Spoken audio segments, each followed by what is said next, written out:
فأنا ناصح لإخواني بالصدع بالحق تبيض وجوههم. السكوت في مسألة الحزبية يضرها، فاصدع بما تؤمر وأعرض عن المشركين. سلامي على دماج ورجالها والشيخ يحيى ودار العلم يا سعد بانيها. بسم الله الرحمن الرحيم. الحمد لله الذي أرسل رسوله بالهدى ودين الحق ليظهره على الدين كله وكفى بالله شهيدا وأشهد أن لا إله إلا الله وحده لا شريك له إقرارا به وتوحيدا وأشهد أن محمدا عبده ورسوله صلى الله عليه وعلى آله وسلم تسليما مزيدا. أما بعد, ikhwani fillah hafizakumullah jami'an. Terakhir kita ambil mengenai hukum asal daripada sebuah perintah. Hukum asal daripada sebuah al-amr itu perintah. Al-asl fil amr yadullu 'alal wujub. Hukum asal daripada sebuah perintah itu menunjukkan wajibnya perbuatan tersebut untuk dilaksanakan. Kemudian apa? Pelaksanaan tersebut alal faur, dalam artian segera. Paham ya? Al-mubadarah bi fi'li fauran. Segera untuk dikerjakan tanpa ditunda-tunda. Itu hukum asalnya. Cuma terkadang ada faktor-faktor atau ada qarinah tanda yang menunjukkan apa? Terkadang sebuah perintah itu lil ibahah, untuk pembolehan, terkadang apa? Lin nadb, untuk menunjukkan dia lil istihbab, dikatakan sunnah barakallahu fikum dan semisalnya, terkadang lil tahdid, untuk peringatan, paham ya? Atau ancaman. Nah, itu sudah kita lewati semuanya. Barakallahu fikum ya. Kalau seandainya sebuah perintah datang setelah larangan, itu berarti apa? Pembolehan. Kalau perintah datang setelah barakallahu fikum atau diiringi dengan ancaman, barakallahu fikum, maka itu berarti perintahnya bukan untuk wajib dilakukan atau sunnah, tapi itu sekedar ancaman. Kalau itu ya, yang diiringi dengan hukuman setelahnya. Paham ya? Sebagaimana yang kemarin sudah kita lewati. Faman syaa'a falyu'min wa man syaa'a falyakfur. Inna a'tadna lidh-dhalimina nara. Maka barang siapa yang dia ingin menghendaki, falyu'min, maka berimanlah. Ya. Dan jika dia ingin atau sesuka barakallahu fikum sesuka dia, falyakfur, maka kufurlah. Ini bukan maknanya harus kufur dan sunnah dan tidak. Bukan maknanya wajib atau sunnah, bukan, tapi apa? Ini ancaman itu loh. Ancaman. Nah, milih yang mana gitu loh. Karena apa? Karena setelah perintah tersebut datang apa? Datang hukuman. Inna a'tadna lidh-dhalimin nara. Sesungguhnya kami telah persiapkan bagi orang zalim itu api neraka. Apa maksudnya ya? Nah, perintah seperti itu maknanya tahdid, untuk ancaman dari itu. Ancaman dari Allah Subhanahu wa taala. Kemudian barakallahu fikum, hukum asal daripada sebuah perintah adalah lil wujub, wajibnya dilakukan perbuatan tersebut secara langsung, fauriyah. Paham itu hukum asalnya ya. Cuma terkadang ada perintah yang boleh diakhirkan. Dalam artian penunaiannya boleh ditunda. Paham ya? Manakala ada qarinah yang menunjukkannya, seperti misalkan menyaur atau istilahnya membayar hutang puasa Ramadan. Nah, ini boleh diakhirkan. Tidak harus setelah Ramadan selesai di bulan Syawal atau berikutnya langsung dibayar tunaikan, tidak harus. Boleh ditunda sampai Sya'ban nanti, yang jelas dibayar. Cuman semakin segera semakin bagus itu. Apa maksudnya ya? Dikarenakan penundaan itu biasanya menunjukkan apa? Akan bertumpuknya sebuah amalan, kemudian malas, akhirnya tidak terlaksanakan. Nah, ya, seperti itu. Sekarang kita masuk ke yang berikutnya. Qala Syekh Muhammad bin Shalih Al-Utsaimin rahimahullah taala mengenai kaidah yang sangat besar, bahwasanya al-umur bimaqasidiha. Kaidah ini aslinya di dalam masalah apa? Kaidah fikih aslinya. Kaidah fikih, cuman di sini ada kaidah yang ada bersangkutan atau ada sangkut paut dengan apa? Dengan kaidah fikih. Bahwasanya apa? Nah, barakallahu fikum, al-umur bimaqasidiha tadi itu. Semua perkara tergantung dengan niat dan tujuannya. Paham itu? Semua perkara tergantung niat dan tujuannya. Nah, sekarang kita lihat sini. Qala Syekh Muhammad bin Shalih Al-Utsaimin rahimahullah taala, "Ma la yatimul ma'mur illa bih." Nah, apa-apa yang sebuah perkara yang diperintahkan itu tidak akan sempurna kecuali dengannya, maka hukumnya bagaimana itu? Sebuah perintah tidak akan sempurna kecuali dengannya. Nah, maka dengan sesuatu tersebut atau dengannya itu bagaimana hukumnya? Lihat dulu perintahnya apa. Perintahnya wajib atau perintahnya untuk sunnah atau tidak? Kalau perintahnya wajib berarti apa? Sebuah kewajiban tidak akan sempurna kecuali dengan sesuatu tersebut, maka sesuatu tersebut hukumnya adalah wajib. Ma la yatimul wajib illa bihi fa wajib. Sebuah kewajiban tidak akan sempurna kecuali dengan perantara sesuatu tersebut, maka perantara tersebut jadi apa? Wajib. Contohnya sebelum kita lanjutkan, nah kita ingin melakukan sholat berjamaah di masjid, mau tidak mau harus berjalan kaki atau menempuh perjalanan dengan kendaraan dan semisalnya. Nah, sholat berjamaah di masjid tidak akan sempurna kewajiban tersebut kecuali harus melangkahkan kakinya atau berjalan ke masjid. Nah, hukum berjalan jadi apa hukumnya? Wajib. Paham ya? Ayo, contoh yang sunnah banyak sekali. Misalkan kita ingin melakukan amalan sunnah yaitu dengan cara bersiwak. Kita tidak punya siwak, uang ada, tapi kita ingin melakukan sunnah tersebut tidak akan sempurna kecuali harus beli siwak. Yang semula hukum jual beli apa hukumnya? Mubah, namun dikarenakan dia ingin atau dijadikan wasilah untuk melakukan perkara sunnah, maka membeli siwak jadi apa hukumnya? Sunnah. Apa itu ya? Barakallahu fikum. Itu faedahnya nanti. Ma la yatimul wajib illa bihi fahuwa wajib. Satu. Yang kedua, ma la yatimu al mandub illa bihi fahuwa mandub. Atau ma la tatimu sunnah illa bihi fahuwa sunnah. Apa itu? Barakallahu fikum. Kita lihat sini. Idza tawaqqafa fi'lul ma'mur bihi 'ala syai'in kana dzalika syai' ma'muran bih. Apabila mengerjakan suatu perkara yang diperintahkan itu akan terhenti di atas sesuatu, kana dzalika syai', maka sesuatu tersebut ma'muran bih. Nah, maka sesuatu tersebut juga diperintahkan dengannya. Apa maksudnya? Belum, pelaksanaan sebuah perintah itu akan manakala berhenti di atas sesuatu dalam artian tidak terlaksana karena sesuatu tersebut, maka sesuatu tersebut jadi diperintahkan juga. Hukumnya jadi wajib kalau seandainya perintahnya adalah wajib. Paham belum maksudnya? Nah, ya tadi itu contohnya jelas dengan contoh tadi. Nanti akan beliau sebutkan contoh juga yang lain. Paham belum ini? Memahami lafadznya ini. Idza tawaqqafa fi'lul ma'mur bihi, apabila mengerjakan perkara yang diperintahkan terhenti al syai' di atas sesuatu, kana dzalika syai', maka sesuatu tersebut yang membuat dia berhenti, yang membuat amalan tersebut berhenti, ma'muran bihi, jadi juga apa? Ya, diperintahkan juga dengannya. Karena untuk terwujudkan yang namanya perintah tadi, terwujudkan yang namanya pekerjaan tadi. Fa in kana al-ma'mur bihi wajiban, maka apabila sesuatu yang diperintahkan tersebut adalah perkara yang wajib, kana dzalika syai' wajiban, maka sesuatu tersebut juga wajib. Mahfuz sama ya? Naam.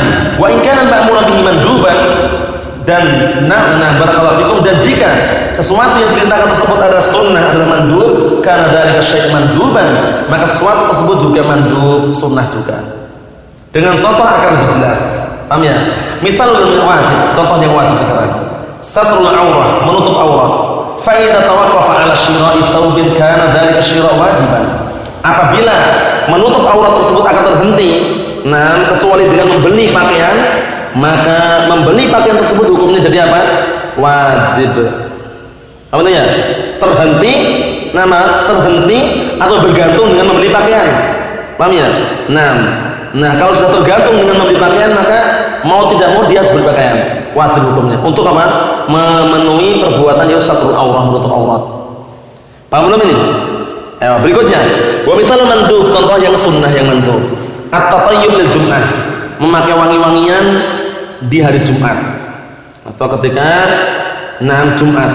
Fa idza tawaqqafa 'ala syira'i, apabila dia terhenti untuk melakukan berwangi-wangian ketika hari Jumat tersebut atau ketika di Jumat tersebut, kecuali harus membeli minyak wangi, karena dzalika syira' manduban, maka membeli pun juga wajib. Hukumnya dia apa? Mandub, sunnah. Paham belum ini? Barakallahu fikum. At-tatayyub lil Jummah, yaitu barakallahu fikum, berwangi-wangian, pakai wangi-wangian ketika Jumat. Paham maksudnya ya? Barakallahu fikum, itu akan terhenti dalam artian tidak terlaksana kecuali harus membeli wangi-wangian tersebut, maka membeli wangi-wangian tersebut hukumnya jadi apa? Sunnah. Seperti siwak tadi itu. Paham soalnya ya? Berikutnya, wa hadhil qaidatu fi dhimni qaidatin a'am minha.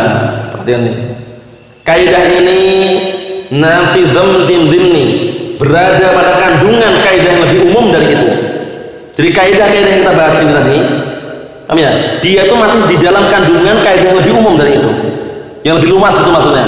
Ini kan khusus sudah dibahas ini, dirinci itu. Apa yang umum tersebut? Wahya al-wasail laha ahkamul maqasid. Al-wasail laha ahkamul maqasid. Al-wasail laha ahkamul maqasid. Wasilah-wasilah, perantara-perantara, itu dia memiliki hukum tujuan dan puncaknya. Sekarang ini. Jadi wasilahnya, perantaranya untuk apa dia? Kalau untuk perkara yang haram jadi haram. Karena tujuannya haram kan? Kalau perkara tersebut wasilahnya digunakan untuk perkara yang halal jadi halal. Karena tujuannya halal. Jadi wasilah tadi dia akan memiliki hukum dengan apa? Tergantung dengan maqasid tujuannya tadi. Paham belum? Misalkan dia barakallahu fikum ingin mencuri, tapi ternyata temboknya tinggi. Paham ya? Akhirnya dia ngambil semacam tangga ditaruh di tembok itu. Nah, wasilah berarti kan ini. Nah, memasang tangga untuk dia naik ke atas tembok untuk mencuri, jadi apa hukumnya? Haram. Karena wasilahnya ini dihitung dari apa? Tujuannya apa? Paham maksudnya ya ini? Nah, sekarang kalau gini misalkan tujuannya bagus bagaimana? Tujuannya bagus. Wasilah jelek tujuannya bagus. Paham ya? Dia tujuannya haji, umroh. Tapi sebelum haji dan umroh dia mencuri, merampok. Begal itu saja ya. Ada orang sana-sana dirampok. Nemu uang situ ya, dapat uang jutaan rupiah misalkan, langsung dia umroh. Tujuannya kan bagus. Tapi wasilahnya jelek bagaimana? Terima? Tidak ya, karena al-wasail laha akam maqasid itu manakala wasilahnya dari syar'iyah. Adapun kalau dari syar'iyah tidak masuk di situ. Paham ya? Tujuan mereka agar dakwah salafiyah tersebar ke seluruh penjuru Nusantara, ke seluruh dunia. Bagus kan itu tujuannya? Bagus, tapi wasilahnya harus pakai yayasan. Harus pakai yayasan, harus pakai televisi, harus pakai ini dan itu. Berarti wasilahnya maksiat enggak? Maksiat, maka tidak terima. Kaidahnya tidak masuk di situ. Karena yang diinginkan dengan wasail akal maqasid adalah al-wasail asy-syar'iyyah. Paham ya? Wasilah-wasilah perantara-perantara yang disyariatkan atau perantara-perantara yang mubah, yang diperbolehkan. Al-wasail asy-syar'iyyah atau al-wasail madza? Al-masyru'ah atau al-wasail mubahah. Tapi kalau al-wasail muharramah, paham ya? Wasilah-wasilah perantara-perantara yang haram, yang tidak diperbolehkan oleh syariat, karena di dalamnya ada unsur minta-minta, unsur gambar makhluk bernyawa dan semisalnya, maka tidak masuk dalam kaidah ini. Paham maksudnya ya? Jadi jangan sampai tertipu dengan orang-orang hizbiyun yang mereka menggunakan kaidah ini akhirnya membuat yayasan atau berdakwah di televisi. Kata mereka al-wasail atau maqasid. Al-wasail atau maqasid. Wasilah-wasilah ini kan memiliki hukum tujuannya. Tujuannya apa? Paham ya? Tujuannya kan tersebarnya dakwah salafiyah kemana-mana itu perkara yang bagus, perkara yang apa? Yang disyariatkan, ya, berdakwah dan semisalnya. Tapi wasilahnya bagaimana? Dilihat lagi wasilahnya. Paham itu ya? Nah, padahal menyebarkan dakwah Islam itu kan wajib kata mereka. Nah, mana yang wajib illa bihi itu wajib. Paham ya? Sebuah dakwah tidak akan tersebar ke seluruh penjuru dunia ini kecuali dengan televisi, maka dengan televisi hukum jadi wajib. Akhirnya rusak kan? Karena mereka tidak melihat wasilahnya apa. Jadi yang masuk dalam kaidah ini wasilah yang apa? Wasail al-mubahah sama al-wasail al-masyru'ah. Wasilah-wasilah yang diperbolehkan sama wasilah-wasilah yang disyariatkan. Adapun wasilah-wasilah yang muharramah, yang diharamkan karena ada unsur gambar makhluk bernyawa, ada unsur maksiat di dalamnya, maka tidak masuk dalam kaidahnya. Hati-hati. Nah, jangan seperti orang-orang ikhwanul muslimin yang mereka menggunakan kaidah apa? Barakallahu fikum al-ghayah tubariru al-wasilah, bahwasanya puncaknya itu yang namanya puncak tujuan itu menghalalkan semua cara. Ini keliru nggak nih? Keliru, nanti rusak semuanya. Barakallahu fikum. Haji yang penting kan haji walaupun uangnya nyuri. Paham ya? Yang penting kan nikah walaupun menculik perempuan misalkan. Paham ya? Yang penting nikah kan kata mereka. Tapi ini keliru, nanti rusak semuanya. Nah, barakallahu fikum. Yang penting kan dakwah tersebar kemana-mana walaupun dengan televisi. Paham ya? Yang penting kan dakwah salafiyah tersebar kemana-mana walaupun dengan yayasan misalkan. Akhirnya nanti seperti itu arahnya. Karena membolehkan perkara yang berbahaya tadi itu. Terus bagaimana Ahlussunnah wal Jamaah kaidah-kaidah seperti ini mau tidak mau harus tunduk dengan dalil Al-Qur'an dan As-Sunnah. Tidak bisa kita memenangkan kaidah. Paham ya? Kaidah usul barakallahu fikum atau kaidah-kaidah yang bersumber dari usul itu pun harus dihadapkan lagi dengan Al-Qur'an dan As-Sunnah. Sesuai enggak? Cocok enggak? Bertabrakan atau tidak? Berseberangan atau tidak? Paham itu ya? Kalau berseberangan, bertolak belakangan misalkan, maka wajib ditinggalkan kaidah, ambil dalil Al-Qur'an dan As-Sunnah. Nah, barakallahu fikum. Kita lihat sini. Wa ya al-wasail laha ahkamul maqasid. Ayo, kaidah yang paling besar dan umum adalah apa? Semua perantara atau perantara-perantara itu dia memiliki hukum ahkamul maqasid. Dia memiliki hukum-hukum tujuan dan puncaknya. Tujuannya apa tujuannya? Masang tangga itu tujuannya apa tujuannya? Dia ke masjid tujuannya apa? Kalau ke masjid tujuan beribadah ke mana? Tapi ke masjid tujuannya mau mencuri sandal. Paham ya? Ke masjid datang awal, saf pertama, pulang ngambil sandal orang. Karena tujuannya keliru tadi, rusak aja. Niatnya sudah rusak di situ. Paham ya itu ya? Nah, barakallahu fikum ya na'am. Jadi jangan sampai keliru ya. Karena misalkan dia ingin mencuri sandal Eiger misalkan. Sandal Eiger ya, bagus, harganya mahal misalkan. Mau mencuri. Dia tidak akan bisa mencuri itu, perbuatan haram itu mencuri kan, kecuali melangkahkan kakinya ke masjid. Karena yang punya itu biasanya orang-orang yang di masjid misalkan. Nah, akhirnya dia melangkahkan kakinya ke masjid. Jadi haram enggak melangkah kakinya? Ya haram. Karena malayatul haram illa bihi fa haram. Perbuatan pencurian tadi tidak akan terwujudkan kecuali harus melangkahkan kakinya untuk mencuri, maka melangkahkan kakinya untuk mencuri hukumnya jadi haram. Itu contoh yang mudahnya seperti itu. Tahu ya? Nah, barakallahu fikum. Karena yang namanya orang itu tidak beda niatnya. Ini al-wasail aqam maqasid. Al-umur bi maqasidiha. Semua perkara tergantung dengan apa? Tujuan dan juga niatnya. Nah, barakallahu fikum. Fawasailul ma'murat ma'murun biha. Maka wasilah-wasilah perantara-perantara untuk perkara-perkara yang diperintahkan maka juga diperintahkan dengan perantara tersebut. Wa wasailul manhiyat, dan seluruh perkara-perkara atau wasilah-wasilah perantara-perantara untuk perkara yang dilarang maka juga dilarang wasilah tersebut. Paham ya? Ewana barakallahu fikum. Ini kaidah yang perlu kita perhatikan dan perlu kita renungi kembali bahwasanya ternyata ada kaidah yang besar, al-wasail laha ahkamul maqasid. Semua perantara, semua wasilah itu dia memiliki hukum, tujuan dan juga niat tadi. Paham ya? Tujuannya apa? Sehingga baru kita hukumi itu loh. Kamu tujuannya ke masjid apa? Tujuannya ke masjid untuk mencuri sandal misalnya. Ketahuan berarti tujuannya, akhirnya baru kita hukumi enggak boleh, haram. Paham ya? Tujuannya kamu kenapa? Tujuannya apa? Tujuannya kamu beli baygon atau apa? Beli baygon cair itu loh. Tujuannya apa? Tujuan beli baygon cair ini? Tujuannya untuk bunuh diri. Haram kan? Haram. Padahal membeli baygon sendiri hukumnya apa aslinya? Mubah itu loh. Tapi karena dia membeli baygon untuk bunuh diri jadi haram. Tergantung apa tadi? Al-wasail laha ahkam maqasid. Paham ya? Perantara itu dia akan memiliki hukum, tujuan dan puncaknya tadi. Tujuannya apa? Apa itu ya? Nah, barakallahu fikum seperti itu. Nah, kemudian ada orang beli tepung ya, tepung ya. Ada orang beli tepung misalkan. Kamu beli tepung tujuannya untuk apa? Tujuannya beli tepung ini untuk apa? Untuk bersedekah. Dibikin roti untuk sedekah misalkan, untuk disedekahkan. Paham ya? Nah, sedekah perkara syariatnya enggak? Nah, ketika dia ingin bersedekah tidak sempurna ketika beli tepung, maka beli tepung jadi syariatkan juga. Paham ya? Karena enggak sempurna kan ya? Misalkan dia mau sedekah dengan roti misalkan. Nah, roti enggak punya, kemudian dia harus misalnya membuat sendiri, maka membeli tadi jadi hukumnya disyaratkan juga itu loh. Sesuai dengan apa tujuannya tadi. Paham ya? Nah, barakallahu fikum seperti itu. Yang jelas selama wasilahnya itu adalah perkara yang syariatkan atau wasilahnya itu perkara yang mubah itu boleh. Tapi kalau wasilahnya sudah haram, wasilahnya sudah mungkar, wasilahnya sudah maksiat itu tidak masuk dalam kaidah ini. Itu yang sering diterapkan orang hizbiyun seperti itu. Nah, bagaimana dakwah salafiyah tersebar kemana-mana kalau tidak dengan yayasan katanya? Bagaimana dakwah salafiyah akan tersebar kalau tidak dengan televisi?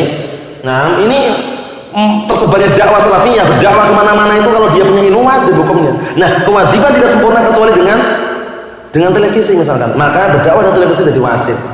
Akhirnya pakai kaidah seperti itu akhirnya nanti. Paham ya? Nah, disyariatkan ini. Dengan yayasan dakwah salafiyah tidak akan terwujudkan kecuali dengan yayasan. Berarti yayasan hukumnya wajib. Akhirnya seperti itu. Hati-hati, barakallahu fikum. Hati-hati ya. Ewana barakallahu fikum. Kemudian juga contoh yang lain, daurah nasional misalkan. Daurah nasional mendatangkan masyayikh Ahlussunnah wal Jamaah agar orang bisa mengambil ilmunya. Mengambil ilmu, menuntut ilmu wajib. Nah, kewajiban ini tidak akan sempurna kecuali harus minta-minta, ngemis, tasawul, penggalangan dana. Nah, penggalangan dana untuk mewujudkan perkara syariatkan ini jadi syariatkan wajib. Kata mereka. Hati-hati ya. Karena mereka sudah apa? Menghalalkan tadi itu. Paham ya? Wasilah yang muharramah, wasilah yang mungkar atau wasilah yang maksiyah itu tidak bisa diterapkan dalam sini. Paham ya? Jadi al-wasail laha aqal maqasid ini syaratnya apa? Wasilah-wasilah tersebut adalah wasilah yang apa? Yang mubah atau masyru'ah. Apa itu ya? Nah, barakallahu fikum wa hafizakumullah seperti itu. Ayo. Subhanakallahumma bihamdik asyhadu an la ilaha illa anta astaghfiruka wa atubu ilaik. Walhamdulillahirabbil alamin.